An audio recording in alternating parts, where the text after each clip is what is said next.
ఇక అప్డేట్స్ చూద్దాం. Paris Olympics లో భారత హాకీ జట్టు కాంస్య పతకం సాధించింది. స్పెయిన్ పై 2-1 తేడాతో గెలిచి భారత్ కు మరో పతకాన్ని అందించింది.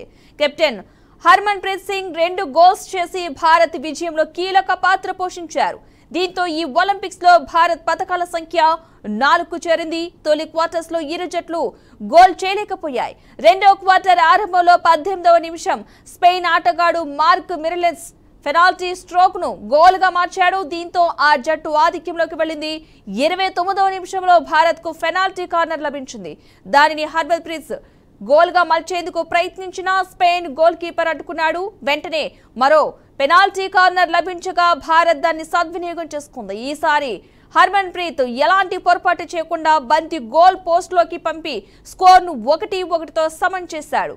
మూడో క్వార్టర్ మొదలైన కాసేపటికే పెనాల్టీ కార్నర్ తో హర్మన్ ప్రీత్ మరో గోల్ చేశాడు. దీంతో భారత్ 2-1తో ఆధిక్యంలోకి వెళ్ళింది.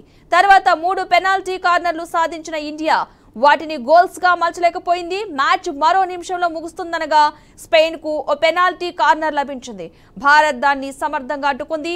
ఒలింపిక్స్ లో భారత్ 52 ఏళ్ల తర్వాత వరుసగా 2 కాంస్య పతకాలు దక్కించుకుంది. 2020 టోక్యో ఒలింపిక్స్ లోనూ భారత్ కాంస్యం గెలిచింది. అంతకుముందు 1968, 1972లో టీమిండియా కంచు మోగించింది.